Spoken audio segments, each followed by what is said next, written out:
Betting for protection. Betting for protection is when you bet strong enough to fade out any other hands.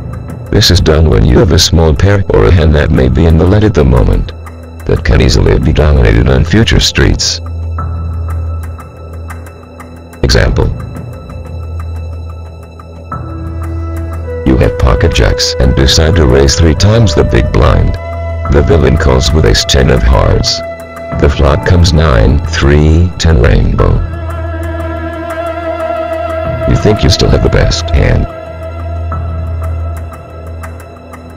No overcards to your jacks, however that can change on the turn.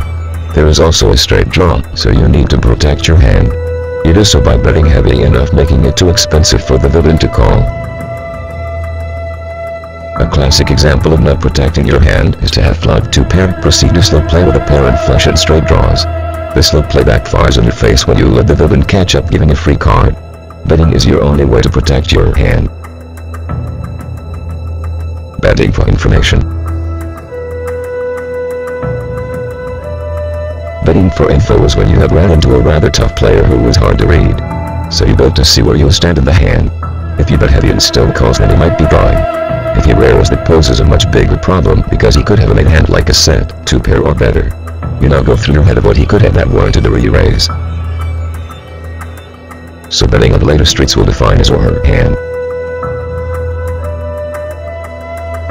You see, betting for information is like a sniff test. You're essentially betting to gauge where you'll stand and you can move accordingly. Betting to take control or initiative. Betting to drive the action demands respect at the table, so aggressive players use this as their primary weapon. Taking control of the hand allows you to drive the action. Against tied players this works very well, because tied players play less hands than loose aggressive types. They believe a bet safe is a bet earned, which is true. But this falls into a player who likes to attack a lot pots and open up with a wide range of hands. The times that taking initiative are cool to know when you see a lot of limping going on. Also, another time to take control is when the flop comes and no one has taken any interest. But of course, if you make a bet and then get raised after a check fest, you need to proceed with caution.